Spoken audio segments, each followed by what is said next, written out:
Donc bonsoir à tous. Donc on se retrouve donc pour ce conseil municipal du 16 septembre. Alors déjà, je tiens à m'excuser à l'ensemble des 29 élus. Ce conseil est venu aussi par rapport à une urgence qu'on verra tout à l'heure avec Hervé Labadie sur la taxe foncière. Hein, donc c'est pour ça aussi qu'on l'a prévu un peu au dernier moment. Vous pouvez noter déjà la date du jeudi 21 octobre pour le prochain conseil municipal. Donc, au niveau des pouvoirs, pour débuter, Gilles Pénoche donne pouvoir à Julien Fichot, Vanessa Moller donne pouvoir à Philippe Pourteau, Sandrine Dreyfus donne pouvoir à Virginie Daré-Merlou, Hélène Ducorral donne pouvoir à Nathalie Sabatier, Marion Lissayou donne pouvoir à Françoise Argous, Marie Daré-Merlou donne pouvoir à Stéphane Maton, et Pénélope Lanterne donne pouvoir à Isabelle Aspetia. Je vous propose de nommer en secrétaire Virginie Daré-Merlou et je vous propose de passer à l'appel. Donc Julien Fichot présent, Laurence Gutiérrez, Gilles Pénoche donc a donné pouvoir à Julien Fichot, Vanessa Moller a donné pouvoir à Monsieur Pourteau, Philippe Pourteau, présent. Virginie Daré-Merlou, Hervé Labadie, présent. Marina Boinet, présent. Stéphane Maton, Philippe Jorigui-Berry. Sandrine Dreyfus donc a donné pouvoir à Virginie. Laurent Pétriac. Jean-Joseph Salmon. Bruno Milan. Françoise Argous. Serge Bochir. Marie-Christine Mirabel. Nathalie Sabatier. Philippe Sabaté. Hélène Ducorral donc a donné pouvoir à Nathalie Sabatier. Nicolas Dardy. Marie Daré-Merlou a donné pouvoir à Stéphane Maton, Marion Lissayou à Françoise Argous, Isabelle Aspetia, Florence Roura, Mathieu Vigne, Mike Bresson, Pénélope Lanterne donc a donné pouvoir à Isabelle, et Didier Sors. Merci beaucoup. Donc vous avez reçu par mail les procès-verbales des précédents conseils. Il y avait 3 conseils, le 20 mai, le 24 juin et le 27 juillet. On n'a pas reçu de commentaires. Vous avez donc ça va tourner au niveau des signatures donc pendant ce conseil. Ça débute sur la gauche. Et donc, je vous propose de débuter l'ordre du jour qui va commencer par l'urbanisme et le document d'urbanisme avec une déclaration de principe sur le lancement de la procédure de déclaration de projet d'intérêt général emportant mise en comptabilité du plan local d'urbanisme et valant déclaration d'intention au titre du Code de l'environnement. Ça concerne le projet d'extension de l'installation de stockage de déchets inertes exploitée par la société Suez. Et je passe la parole à Laurence Gutiérrez. Le micro.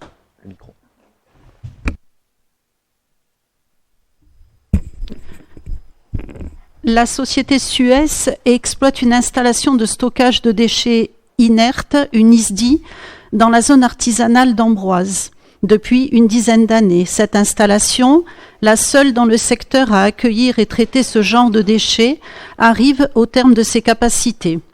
La société Suez souhaite donc agrandir son périmètre d'exploitation afin de pouvoir continuer à traiter les déchets inertes pour les besoins de la commune, du Sitcom Côte Sud des Landes et des professionnels et artisans du secteur. Cette extension est détaillée dans le plan joint à la délibération, ainsi que l'étude approfondie établie par le CPIE. La commune souhaite également soutenir le projet d'une entreprise présente, je le disais précédemment, depuis une dizaine d'années, sérieuse et source d'emploi local, dans un contexte de production immobilière de plus en plus important. Le PLU de la commune indiquant que les parcelles K76 et K74 concernées par ce projet sont en zone naturelle, il faut prévoir une évolution de ce PLU par une procédure adaptée. La commune approuve ce projet et pour toutes les raisons évoquées, il est demandé au conseil municipal de confirmer sa volonté de principe pour la réalisation de ce projet d'ISDI. Merci Laurence. Donc voilà, je voulais juste préciser, avant de vous donner la parole, on est bien sur une déclaration de principe. Cette déclaration de projet d'intérêt général sera une discussion communautaire. Mais je trouvais important, en tant que maire, de la proposer au débat de ce conseil municipal, pour tout un tas de raisons. Évidemment parce que ce sujet est un sujet malheureusement constant, notamment pour les conséquences collatérales qu'il produit. Je vais parler évidemment des décharges sauvages, des dépôts qui sont souvent hors code de l'urbanisme et code de l'environnement. Donc il me semble que c'est de notre responsabilité d'évoquer cet enjeu. Et notamment avec ce projet d'agrandissement de ce site. Je le rappelle, comme l'a dit Laurence, que c'est un projet qui est travaillé depuis plusieurs années, avec l'accompagnement du CPIE qui a mis un engagement et un suivi très important par rapport à cet agrandissement, avec un site qui est connu, qui est existant, qui est maîtrisé aujourd'hui, et un enjeu qui est aussi maîtrisé au niveau de la proximité des habitats. La première maison, pour ceux qui ne situent pas le site de Suez, est à 400-500 mètres, c'est-à-dire c'est la route de Norton et de l'autre côté la route de Lannes. Je rappelle aussi que la loi NOTRe fait progresser les différents plans, en l'occurrence régionaux, parce qu'au niveau départemental, il n'y a pas de plan pour la gestion de ces déchets inertes. Donc aujourd'hui, le législateur évidemment et toute la société encourage ce traitement, et notamment avec l'enjeu demain de l'urbanisme circulaire, c'est-à-dire comment construire, bâtir de nouveaux logements en étant le moins impactant au niveau de la production, au niveau du bâti. Aujourd'hui, on arrive à recycler, à réutiliser du béton qui a été donc justement recyclé sur des usines, des sites comme celui-ci. Si vous allez visiter ce que j'ai fait avec Laurence, le site de Suez, vous voyez donc des pelles qui vont décortiquer entre guillemets des gravats pour pouvoir réutiliser ces gravats sur de prochaines constructions. Donc l'idée, c'est vraiment d'avoir un cercle vertueux pour produire de moins en moins de bâtis. Je rappelle que sur les différents diagnostics qui ont été faits par le CPIE, il y a deux enjeux, principalement faune et flore et la gestion des eaux, plus sur la faune et flore. L'enjeu est vraiment sur la faune et flore. On est dans une mission du CPIE qui permet d'éviter certains impacts et qui permet, quand il y a un impact, de le réduire. Je vais citer par exemple un argument. Une bande de 10 mètres servira un peu de corridor pour laisser une marge de manœuvre aux différentes... alors je vais citer par exemple deux espèces, des grenouilles, des amphibiens et les chauves-souris. Deuxième enjeu, la gestion des eaux. Donc il y aura un adoucissement des pentes comme ça se prévoit aujourd'hui avec le site actuel. Et il y a évidemment des fossés périphériques pour justement gérer ce ruissellement. Donc voilà quelques précisions sur ce dossier. Encore une fois, le conseil municipal ne va simplement que confirmer une volonté, mais c'est un site qui est sur notre commune, comme le disait Laurence, avec des emplois locaux. Donc il me semblait important que le conseil municipal de Saint-Martin se positionne avant la position de la communauté des communes. Est-ce que ça amène des questions ou des commentaires ? Oui, monsieur Bresson. Suez Environnement Donc sur ce site, on est évidemment favorable à ce sujet-là. Par contre, sur la commune, on a énormément de maisons qui ne sont pas desservies par l'assainissement collectif et qui ont un assainissement individuel. Donc je sais que Suez Environnement réalise des vidanges de fosses septiques à des prix qui sont parfois très élevés. Je crois que la dernière fois que je les ai fait intervenir, ça avait dû me coûter entre 250 et 300 euros. Sachant qu'il faut le faire, pour que ce soit bien entretenu, une fosse septique, il faut le faire très régulièrement. Évidemment, compte tenu de ces prix, on peut penser que beaucoup le font beaucoup plus rarement qu'il ne le faudrait. Donc je me demande si on ne pourrait pas... Alors, il y a deux solutions. Soit on essaye de mettre en place avec le système un dispositif de gestion des fosses septiques. Il en reste quelques-unes. Je pense qu'il y a peut-être une réflexion à conduire, parce qu'en matière environnementale, c'est un sujet préoccupant. Soit, dans le cadre de cette opération-là, on essaye de voir avec Suez s'il n'y a pas moyen d'obtenir, pour les administrés de Saint-Martin, qui donnent un avis favorable à cette extension, la possibilité d'avoir un prix préférentiel sur la commune. Voilà, c'était simplement ce que je voulais vous proposer de négocier. Voilà, écoutez, en tout cas, moi je veux bien le noter. Hein, qui ne tente rien à rien. Hein. C'est sûr que cet entretien-là, effectivement, je me doute que certains propriétaires doivent bien éviter peut-être les dates anniversaires, hein, et se dire, bon allez, on attend la prochaine, même si les contrôles, évidemment, sont organisés. C'est un sujet. Moi, je me suis noté. Est-ce que ça amène d'autres questions ou commentaires ? C'est clair pour tout le monde ? Donc je vous propose de passer au vote. Qui est contre ? Qui s'abstient ? Unanimité sur cette première délibération. Laurence Gutiérrez va garder la parole pour évoquer donc le comité consultatif des marchés et notamment la modification de la composition de celui-ci. Laurence. Donc nous avons délibéré le 11 février 2021 sur la création du comité consultatif des marchés et sur sa composition. Suite à la mise en place du marché de producteurs depuis le 7 juillet 2021, il s'agit aujourd'hui d'abroger et de remplacer cette précédente délibération et de nommer les personnes suivantes. Donc au niveau des élus, il n'y a pas de changement. Je vous fais grâce de vous lire tous les noms.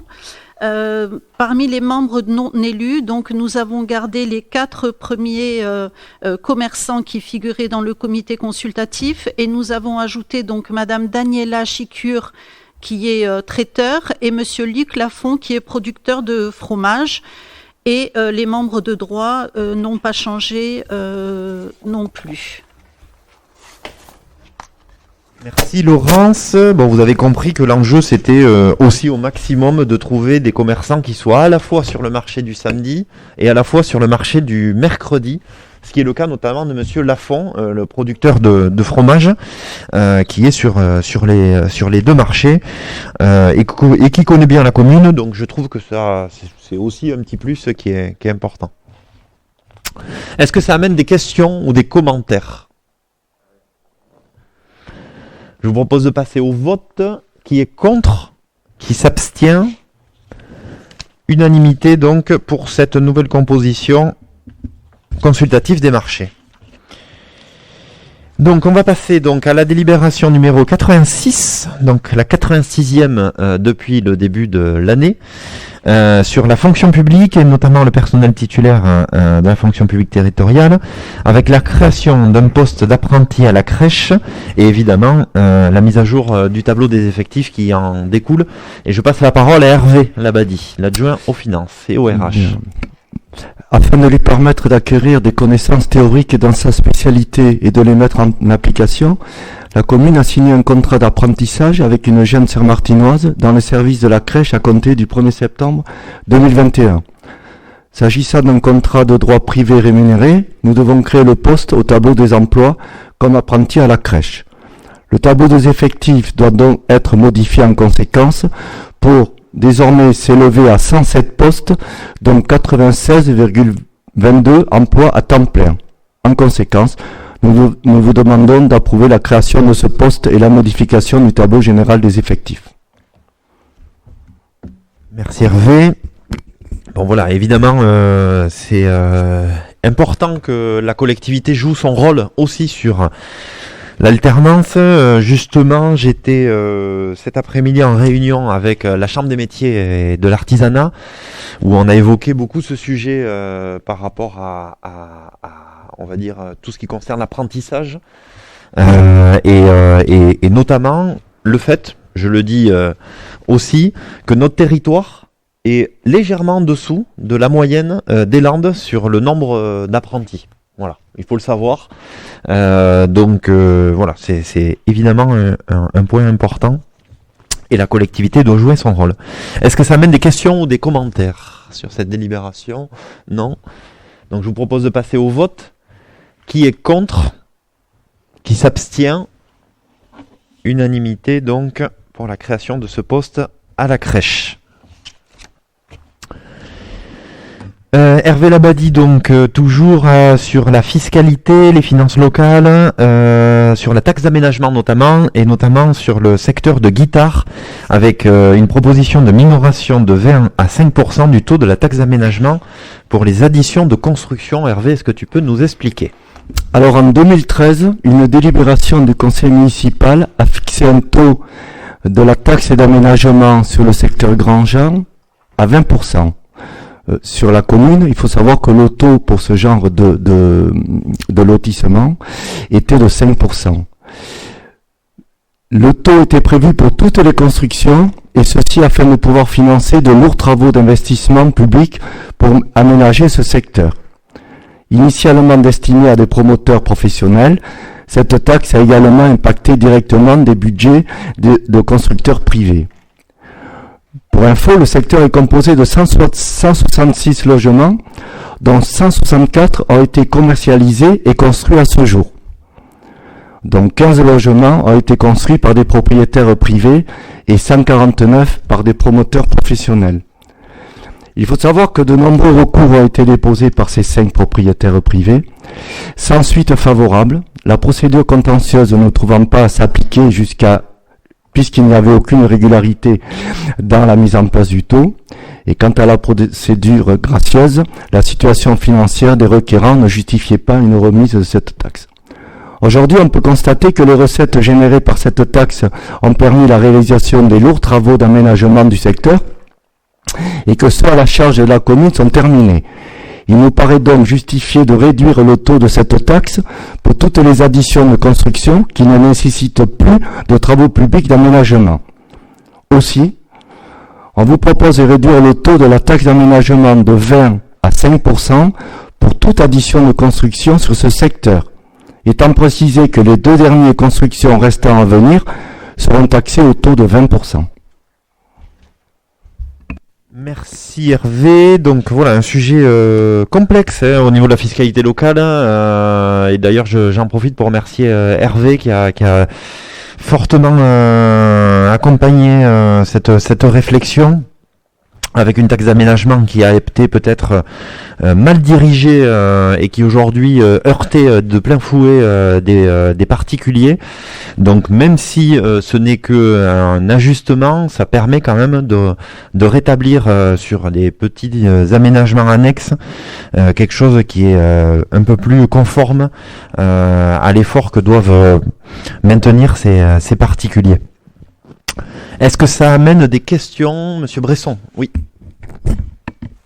Oui, ben d'abord, je suis content de vous entendre dire mal dirigé, puisque à l'époque, je me souviens, c'était du temps de Madame Dardy, je m'étais opposé à cette taxe additionnelle à hauteur de 20%. Alors sur le principe, on va voter favorablement, mais je voudrais faire 2 observations. La première, c'est que une annexe de construction ou une addition de construction, quand on dit que ça ne génère pas d'augmentation des réseaux publics, c'est pas tout à fait vrai. Certaines, effectivement, peuvent ne pas générer de besoin de réseaux publics, mais d'autres, une piscine, puisque c'est cité, vous étanchez le sol et donc vous créez une nécessité d'absorption des eaux pluviales. Et si on multiplie sur un grand nombre, puisqu'il y a pratiquement 150 constructions, ça peut faire beaucoup. Donc ça peut nécessiter à terme une augmentation des réseaux. Ça, c'est la première observation. La deuxième observation, c'est sur la terminologie du mot addition. Alors le mot addition, il n'a pas de définition juridique au sens du code de l'urbanisme, il a une définition au sens du code des impôts. Et dans le code des impôts, une addition, c'est défini comme étant soit une augmentation en volume d'une construction existante, c'est-à-dire une extension d'une construction existante, soit une construction dite annexe qui est détachée de la construction principale. Donc le mot addition, par lui-même, prête à confusion, puisque à ce moment-là, ça peut concerner une extension de construction. Je pense qu'il aurait été préférable d'utiliser le mot annexe, qui lui a une définition en termes d'urbanisme, qui définit précisément ce qu'est une annexe à une construction. Voilà. Oui, enfin moi pour notamment la deuxième partie de l'intervention, moi ça me pose pas de souci qu'on modifie addition par annexe. Philippe.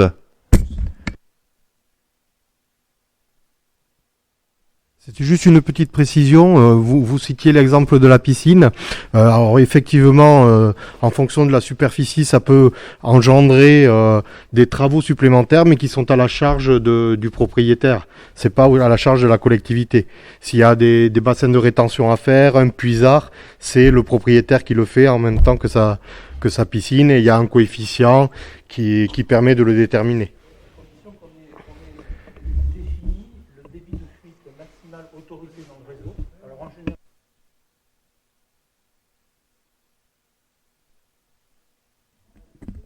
Oui, sur sa parcelle.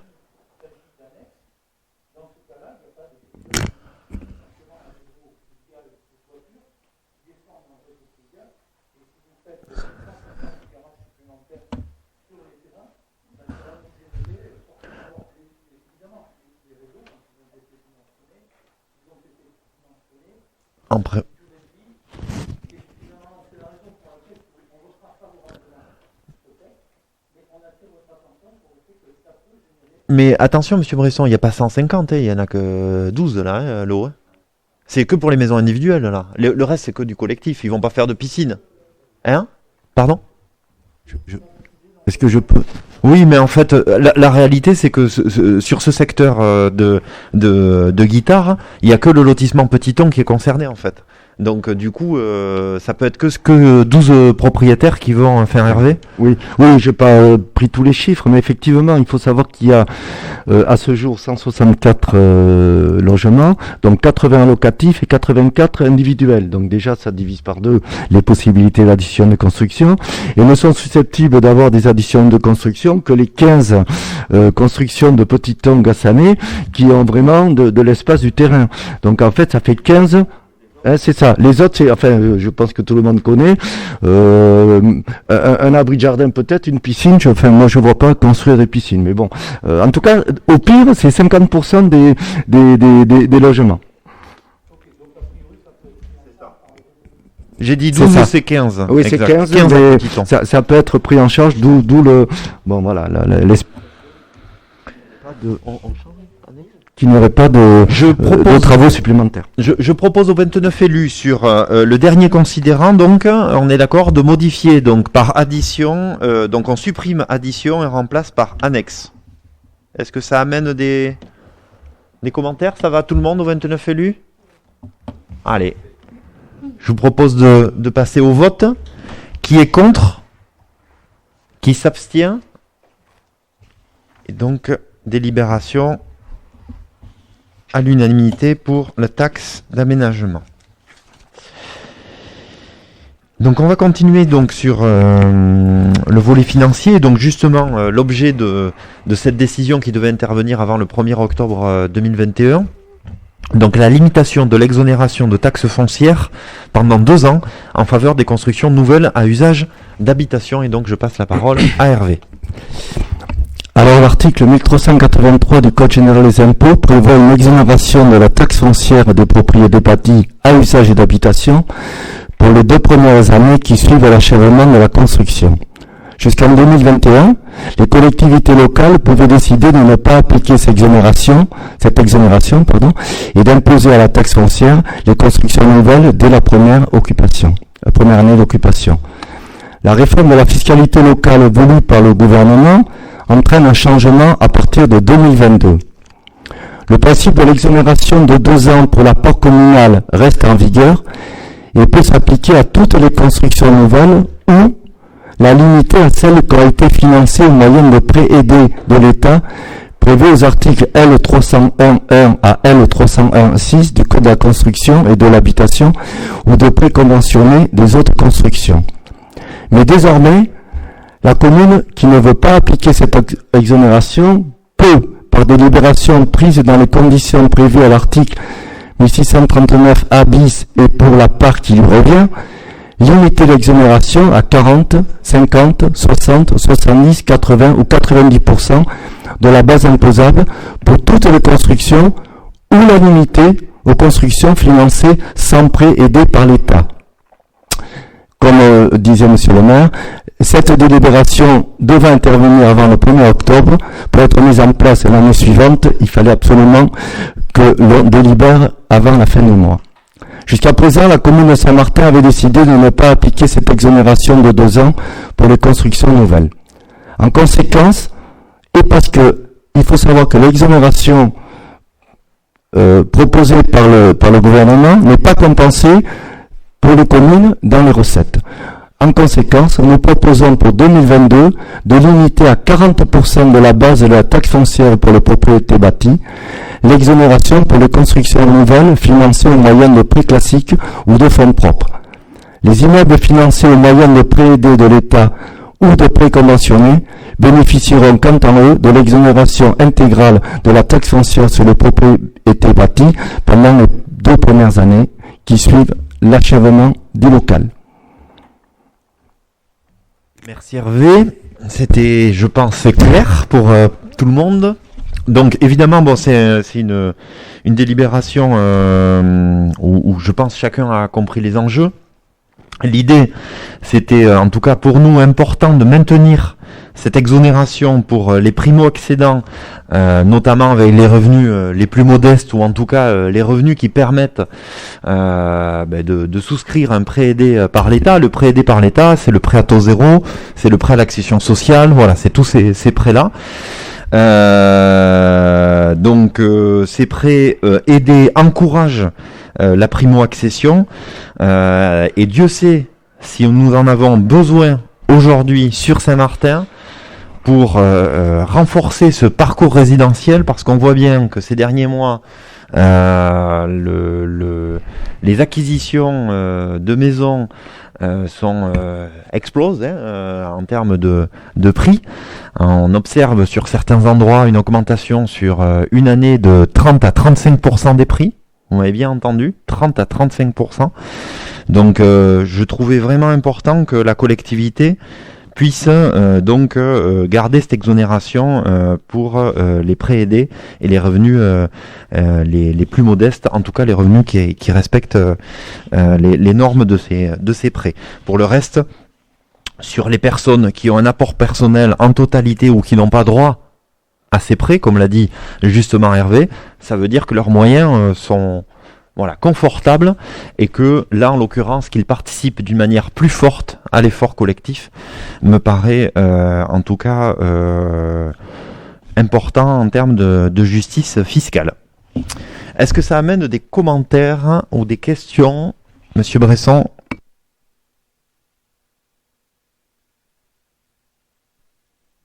Qui est visée comme étant celle du conseil municipal qui avait supprimé cette exonération. On parle d'une date du 1er janvier 1992. Je suis assez étonné puisqu'en fait, moi j'ai déposé un permis de construire en 1992. Je ne me souviens plus exactement quand, mais c'est en 92, c'est sûr. Et j'ai bénéficié, et je peux le dire, il y a maintenant prescription, mais de l'exonération. J'ai bénéficié de l'avantage. Alors pour tout vous dire, que je suis pas le seul. Alors pour tout vous dire, justement, c'est un vrai sujet sur les différentes délibérations. C'est pas simple parce que voilà, Hervé s'est creusé, il a été à la pêche, mais en tout cas, c'est toutes les réponses qu'on a officielles.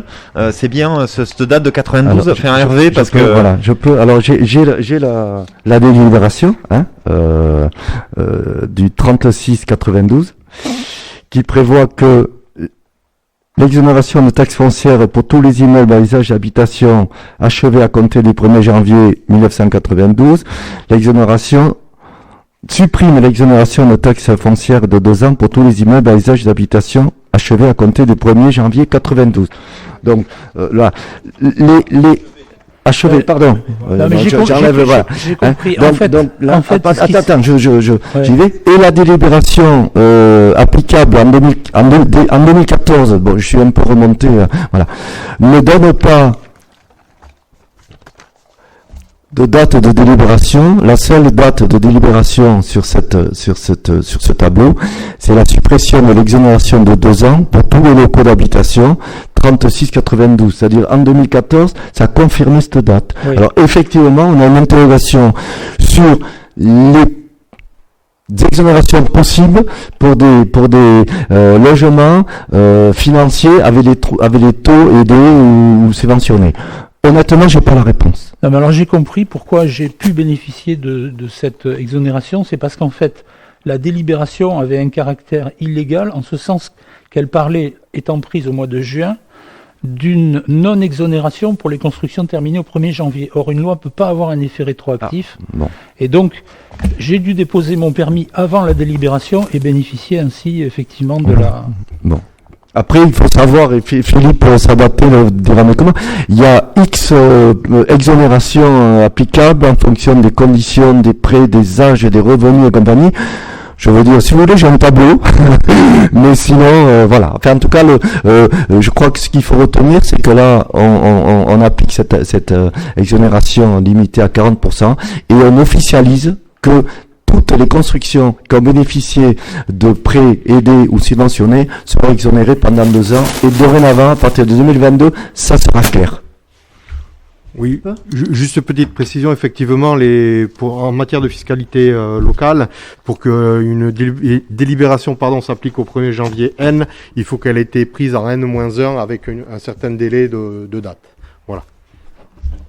En tout cas, on voit bien que c'est un vrai sujet et au moins ça nous permet de reclarifier une situation. Donc, je le redis, la taxe foncière pour les prêts aidés, ça sera une exonération pendant 2 ans. Et pour tous les autres, ça sera donc 60% à payer. Est-ce que c'est clair pour tout le monde? Donc je vous propose de passer au vote. Qui est contre?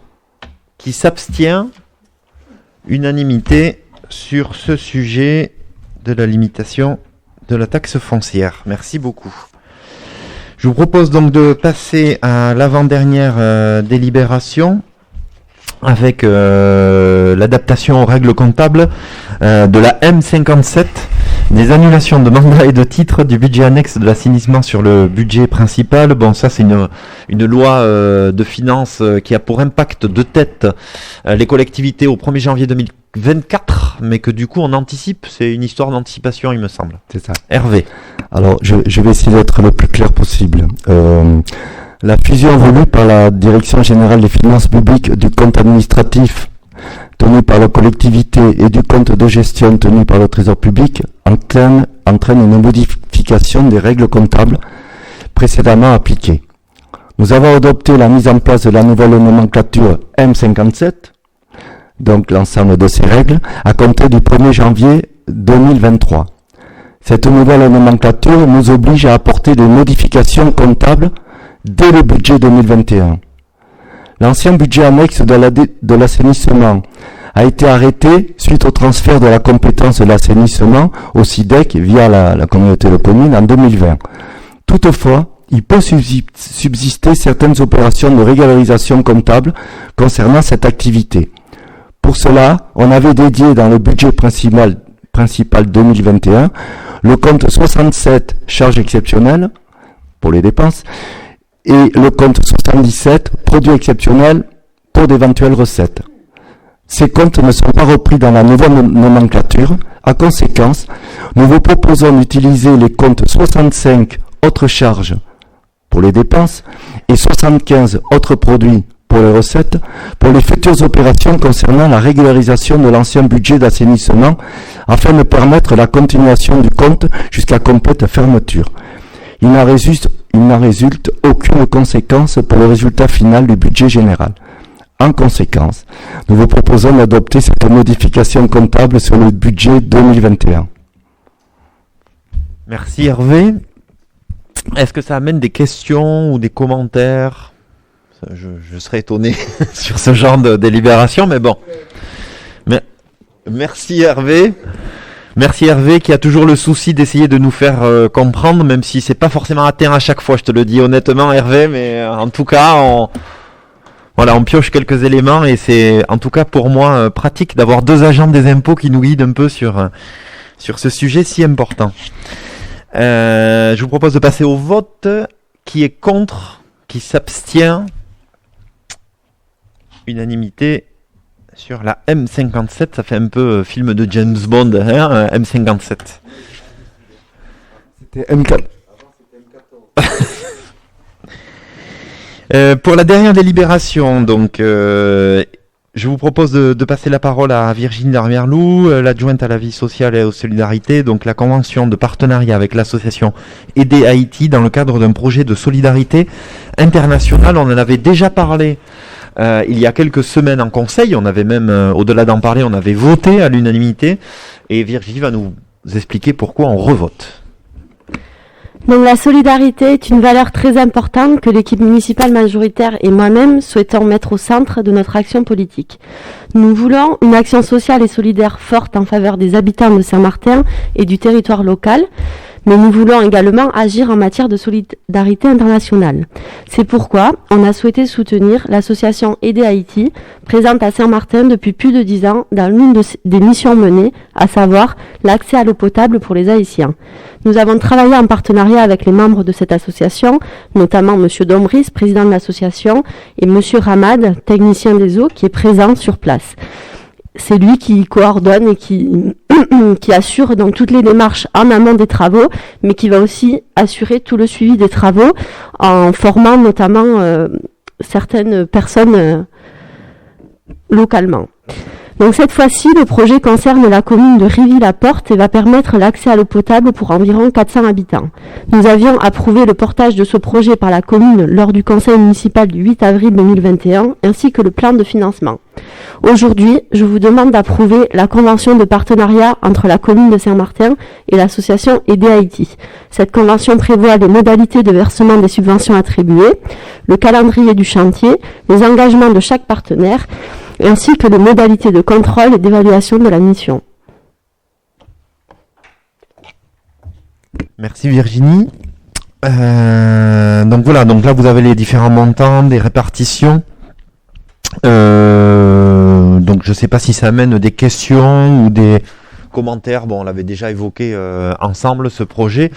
Je précise qu'il se trouve qu'il y a quelques semaines, donc Monsieur Ramad, qui était de passage, est venu à Saint-Martin-de-Seignances. Donc c'était très intéressant parce que j'ai pu échanger avec lui sur une réalité très complexe. Et je fais la proposition au conseil municipal lors du prochain conseil ou lors du prochain conseil d'administration du CCS, et on va étudier ça, de faire un soutien exceptionnel. Parce que pour ceux qui ont suivi, l'île d'Haïti a eu un nouveau séisme au mois d'août, qui a notamment sur la partie sud de l'île, et je trouve que au vu de l'engagement et de l'histoire commune qu'on est en train de décrire avec Aider Haïti et avec ce pays, je trouverais important que le conseil municipal de Saint-Martin ou le conseil d'administration du CCAS par délégation vote une aide exceptionnelle, parce que quand on sait les dégâts qu'ont causé un précédent séisme et la difficulté de ce pays d'un point de vue politique, pour ceux qui ont suivi l'actualité, le président d'Haïti a été assassiné, la difficulté évidemment sociale très importante, et au niveau sanitaire. Bon voilà, je trouve important qu'on accentue les liens qui nous lient à ce pays. Je vous propose de passer au vote. Qui est contre, Qui s'abstient? Je vous remercie. Unanimité sur ce soutien. Au niveau des décisions, donc il y en a eu 4 ou 4. Donc ça c'est les décisions du maire, prises suite à évidemment la délégation que vous m'avez octroyée. Donc la première, ça vient après la délibération qu'on avait faite, qu'on avait passée sur le schéma directeur d'assainissement des eaux pluviales. Donc c'est simplement les attributions de marché. Donc la société hydraulique environnement Aquitaine à l'Escar pour un montant total de 116 050 hors taxe, 57 300 pour la commune et évidemment le SIDEC donc participe fortement, légèrement supérieur à la commune à 58 750. La deuxième, c'est une petite dépense par rapport à la vérification périodique des appareils sportifs musculaires, par exemple la salle de muscu de Goni. Donc 1034 €, 645 € pour les aires de jeu, 393 € pour les équipements sportifs et 201 € pour les appareils de musculation. La 14e décision du maire de l'année concerne le groupement de commandes avec le SIDEC par rapport au géoréférencement, c'est en lien avec le schéma. Le géoréférencement d'ailleurs, vous pouvez voir, je crois dès à présent, il me semble que j'en ai croisé des entreprises qui soulèvent des installations donc d'eau pluviale. Donc c'est Adré Réseau BMCO, donc qui est au Hayan, dans Gironde, et donc c'est un groupement pour 56 290 €. Et là pareil, part communale 20 190 et part du SIDEC 36 100 €. Et ensuite, sur la dernière signature, décision, c'était, mais on en avait déjà parlé par rapport au pavillon du Midi que la commune avait acquis il y a quelques mois. C'était en août 2020, le 13 août il me semble de tête, avec un permis de construire pour un programme mixte à la fois logements sociaux, à la fois logements associatifs, police municipale et locaux pour le personnel de la mairie, qui avec l'édification d'une rampe d'accès PMR sur la façade nord. Ça c'était le 6 septembre 2021. Et ensuite, donc, du coup, il y avait la question diverse du groupe SMAC sur la rentrée scolaire. Pourrions-nous avoir un point sur la rentrée, car en effet, il n'y a pas eu de commission ni avant ni après la rentrée. Et donc, du coup, je vais passer la parole à Stéphane Maton, l'adjoint à l'enfance jeunesse. Alors, pour répondre à votre question, effectivement, on était particulièrement attentif à cette rentrée, notamment pour deux principales raisons. D'une part, mais c'est vrai qu'une rentrée, ça engendre toujours du stress auprès des familles, auprès des services, auprès des enseignants. Et d'autre part, parce que au regard de la crise sanitaire actuelle, c'est vrai que on était particulièrement vigilant à ce qui pouvait arriver. Et effectivement, il y a eu dès la première semaine une fermeture de classe sur l'école Jean Jaurès. Voilà. Donc moi, ce que je peux vous dire au niveau de la rentrée, je vais vous faire un point sur les effectifs. Sur les effectifs cette année, ils sont en très légère hausse, mais on compte 561 enfants pour 551 l'an dernier. Donc ça fait 10 enfants supplémentaires qui se répartissent comme suit. Donc un de plus à Jean Jaurès et un de plus à Pauline Cagomar et 8 de plus sur Jules Ferry. Donc c'est principalement sur Jules Ferry que l'augmentation est la plus sensible. Pour un petit bilan par rapport à ça, donc il y a eu une entrevue avec la Fédération des parents d'élèves quelques jours après la rentrée, et on se rencontre une nouvelle fois demain à 18h avec les représentants des parents d'élèves. Ça, c'était au niveau des effectifs. Au niveau des services périscolaires, on a noté une très forte augmentation par contre de la fréquentation du périscolaire. que ce soit sur le péri-matin ou le péri-soir, mais également sur le péri-midi. Je vais vous donner quelques chiffres parce que c'est quand même parlant. Le matin, on enregistre quand même 30% de plus d'effectifs sur le périscolaire, ce qui est quand même notable. Ça représente 16 enfants. Et le soir, on est à plus 20%, et là, ça représente presque 30 enfants également. Donc c'est beaucoup. Et le midi également, je vais vous citer un exemple, c'est par exemple sur Jules Ferry, il y a presque 100% des enfants scolarisés à Jules Ferry qui mangent le midi à la cantine. Donc c'est vrai que c'est c'est une hausse à laquelle on n'était pas confronté jusqu'à présent, qui effectivement engendre des tensions sur les services, mais bon, on a les services quand même qui sont mobilisés. Nous, on est là aussi pour finaliser tous les recrutements nécessaires. On a aussi une difficulté pour trouver du monde, et il faut le dire, parce que c'est une réalité que nous partageons aussi avec les communes avoisinantes, où c'est très compliqué de trouver du personnel d'encadrement, d'animation. Et là où c'est le plus dur, c'est effectivement sur le péri-midi, parce que c'est là où il y a un maximum de fréquentation des services et la disponibilité des personnes, et c'est là qu'elle est le moins importante. Donc voilà, il y a quand même une grosse vigilance actuellement sur ces services-là. Et après, je vais vous faire un petit point sur le transport également, puisque c'était nouveau. C'est vrai qu'on était attentif par rapport à la nouveauté transport cette année. Donc effectivement, en faisant le point avec les services, chaque année d'expérience, c'est ce qu'ils nous disent, il faut toujours compter une quinzaine de jours pour que tout se cale au niveau des transports. C'est vrai que le premier jour, il y a tous les ajustements, les nouveaux repères, à la fois pour les enfants, à la fois pour les services, à la fois aussi pour les prestataires. Donc il faut compter en gros 10-15 jours pour avoir une vision claire de comment ça se passe. C'est vrai que pour l'instant on a enregistré quelques retards sur les transports. Donc on est déjà au contact avec les services pour essayer de voir où c'est que ça pêche, etc. Et on a aussi un point prévu avec les syndicats des mobilités pour échanger, pour voir un petit peu comment améliorer certains horaires, comment améliorer certains dispositifs. Mais voilà, toutes les équipes sont mobilisées pour répondre aux attentes des parents, des usagers. Et c'est un petit peu la photo que je peux vous faire à l'instant où je vous parle sur la rentrée scolaire. Merci Stéphane. Je voulais juste rajouter aussi que j'avais reçu pour un pot de rentrée l'ensemble des professeurs des écoles. C'est vrai que, comme le disait Stéphane, c'est une rentrée alors particulière, mais qui quand même va dans le bon sens. Même si on a eu un mauvais signal quelques jours après la rentrée avec cette fermeture d'école, on voit bien que quand même ça va dans le bon sens au niveau de la situation sanitaire. En tout cas, localement, ça va dans le très bon sens même, puisque ça fait maintenant 3 semaines que le virus est très très très très faible sur notre secteur du sud des Landes.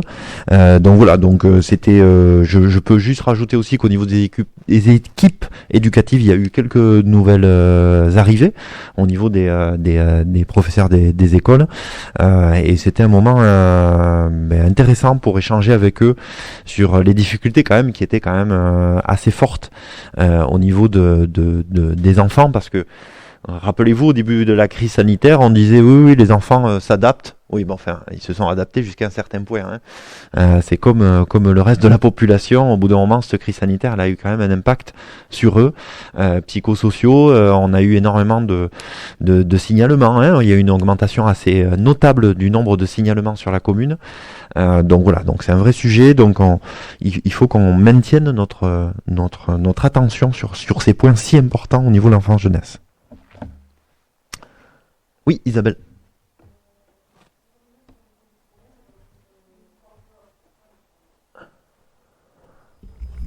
Merci. Sur le périscolaire, donc une forte hausse donc de fréquentation.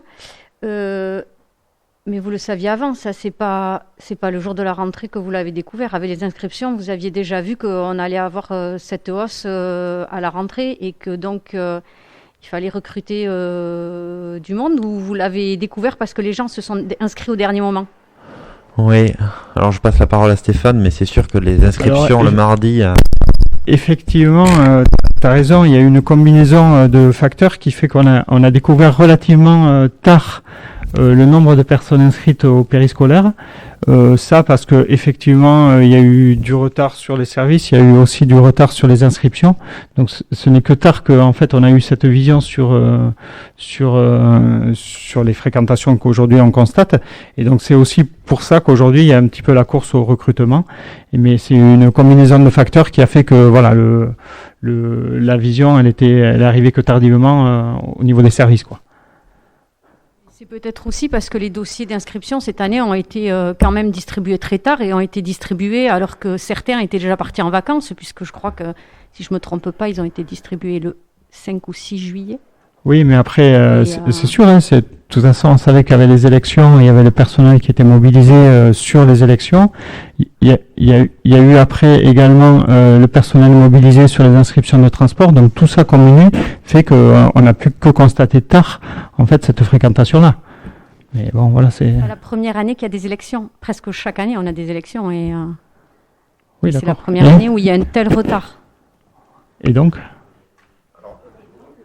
ça explique pourquoi Par les contre, Isabelle, inscriptions sont arrivées tardivement. Juste un point précis, non, c'est malheureusement, et je pense que ça sera d'une manière exceptionnelle.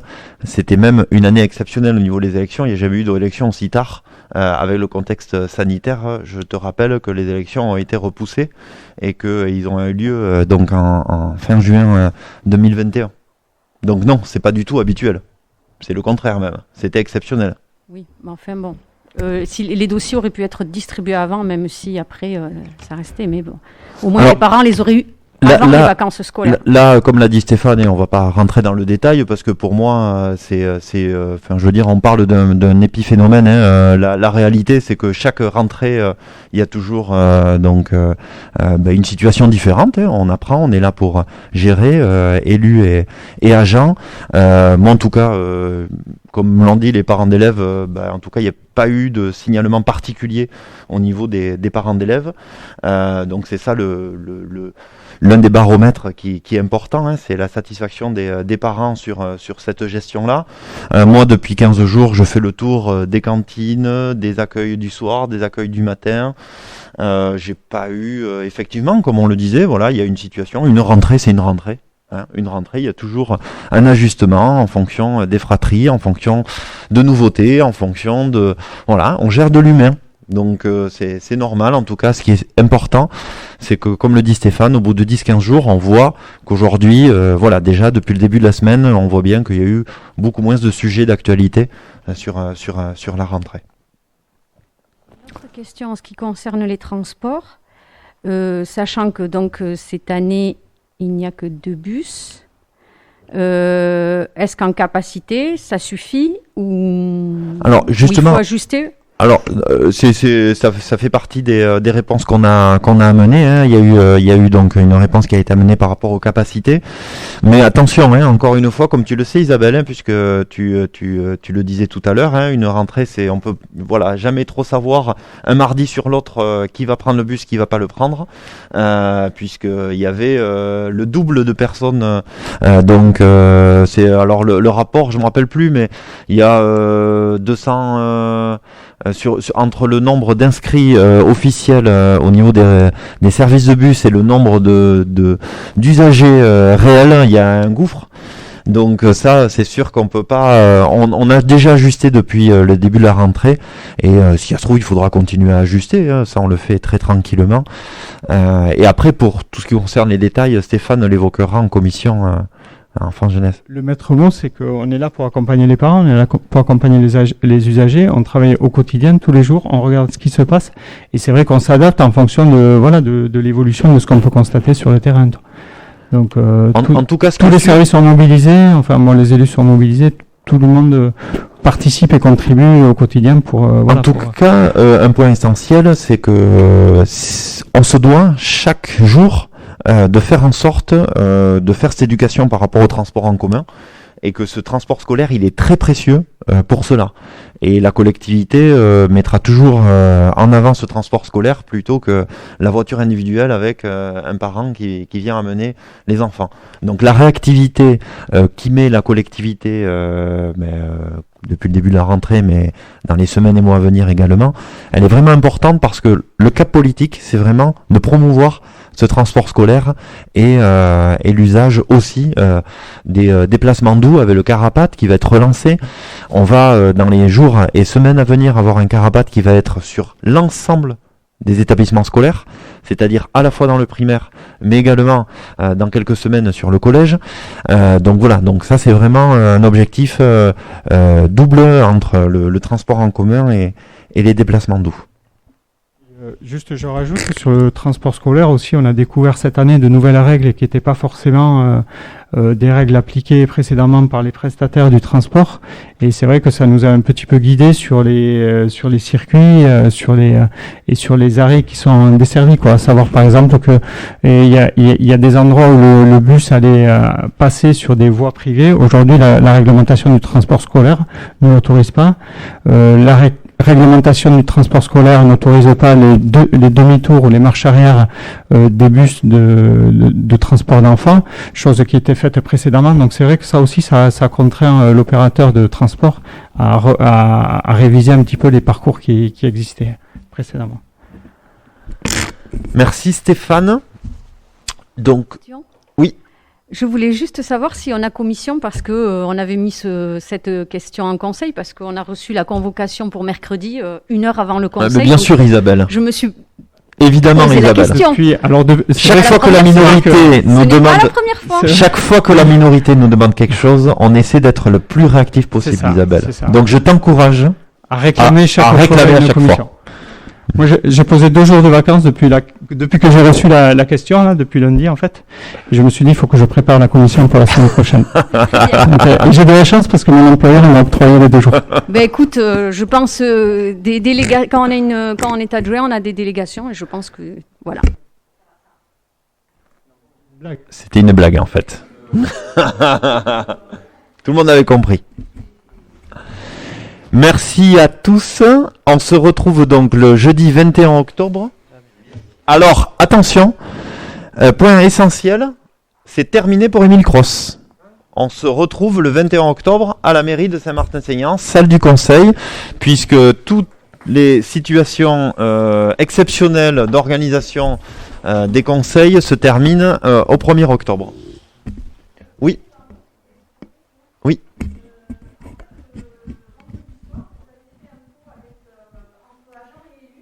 Oui. Oui.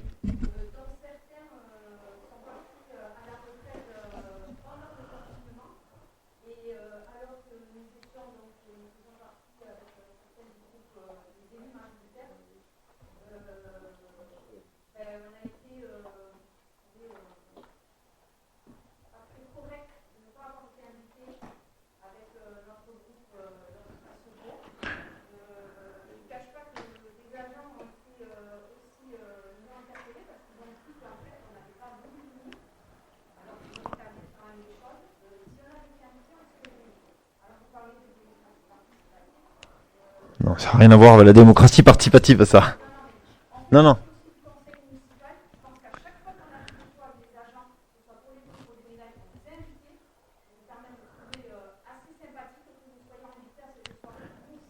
Alors, il y a une raison bien précise. Bon, déjà, ça n'a rien à voir avec la démocratie participative. Hein. Ça, c'est pas la démocratie participative.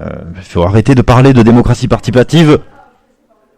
Mais non, c'est pas de la démocratie participative, ça n'a rien à voir. Voilà, on va pas non plus appeler démocratie participative des lieux qui n'en ont, des moments qui n'en ont pas du tout la cible. Donc il y a une explication qui est très très simple, c'est que ces départs à la retraite se font pendant les vœux, comme tu le sais. Ça a toujours été le cas. Les agents municipaux sont rassemblés pour les vœux, ce qui n'a pas été le cas en début d'année 2021. Hein. Et là, il y a eu effectivement une décision à prendre sur une organisation rapide, petit 1, puisque voilà, la situation sanitaire est évidemment va vers le mieux. Mais c'est vrai que c'était une rencontre avec la municipalité. Voilà, pas avec le conseil municipal, mais avec la municipalité qui est au contact dans l'opérationnel avec les agents. Et c'était uniquement un pot du maire. Voilà. D'ailleurs, l'ensemble des conseillers n'étaient pas présents. C'était uniquement un pot du maire. Et effectivement, en tant que responsable du personnel, il m'arrivera d'autres reprises de rencontrer l'ensemble des agents par rapport à la politique et le cap politique que j'y mets en tant que responsable du personnel. Évidemment que lors des prochains vœux, l'ensemble du conseil municipal sera invité, comme il a toujours été invité pour l'ensemble des derniers vœux, et c'est une très bonne chose, et ça continuera comme ça. Mais par contre, les pots du maire, c'est pas l'ensemble du conseil municipal. Voilà.